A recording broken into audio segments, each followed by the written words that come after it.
রাসূলুল্লাহ সাল্লাল্লাহু আলাইহি ওয়াসাল্লামের উপর কেউ যদি দুরূদ পড়ে, হাদিসে এসেছে, তাইলে আল্লাহ সুবহানাহু ওয়া তাআলা তার জন্য দুটো জিনিস, তোমার গুনাহ আল্লাহ মাফ করে দেবেন এবং তোমার বিপদ আল্লাহ তাআলা দূর করে দেবেন।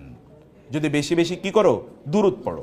বেশি বেশি দুরূদ পড়লে এমন একজন ব্যক্তি যার উপর দুরূদ পড়লেই বিপদ দূর হয়ে যায়, তাকে ফলো করলে কি হতে পারে চিন্তা করে দেখেন তো, তাকে অনুসরণ করলে কি হতে পারে। আবু হুরায়রা রাদিয়াল্লাহু তাআলা আনহু তিনি একবার আসলেন, তার কিছু খাবার আছে, অথেন্টিক ন্যারেশন। আবু হুরায়রা রাদিয়াল্লাহু তাআলা আনহু আসলেন এবং একটা ছোট্ট ব্যাগের মধ্যে কিছু খেজুর নিয়ে আসলেন।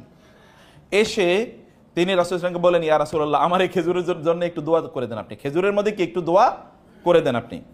রাসূল সাল্লাল্লাহু আলাইহি ওয়াসাল্লাম বললেন, হে আল্লাহ, তুমি তার খেজুরের মধ্যে বরকত দান করো। আল্লাহুম্মা বারিক ফি তুমুরিহি, হে আল্লাহ, তার এই যে খেজুরের মধ্যে তুমি কি করো, বারাকা দান করো। তিনি দোয়া করলেন। এই দোয়া করার পর তিনি খেজুরের ব্যাগটা নিয়ে তিনি চলে গেলেন। এরপরে তিনি ব্যাগটা রেখে দিলেন। যখনই খাবারের সংকট হয় তখনই ওইখানে চোখ বন্ধ করে এখানে হাত দেন। হাত দেওয়ার পরে যা খেজুর আছে সেগুলো তিনি খান, এগুলো ব্যবহার করেন, এরপর আবার ওইটা ওইভাবে রেখে দেন। তিনি বললেন, এই ব্যাগটা আমি ব্যবহার করেছি 30 বছর। কত বছর?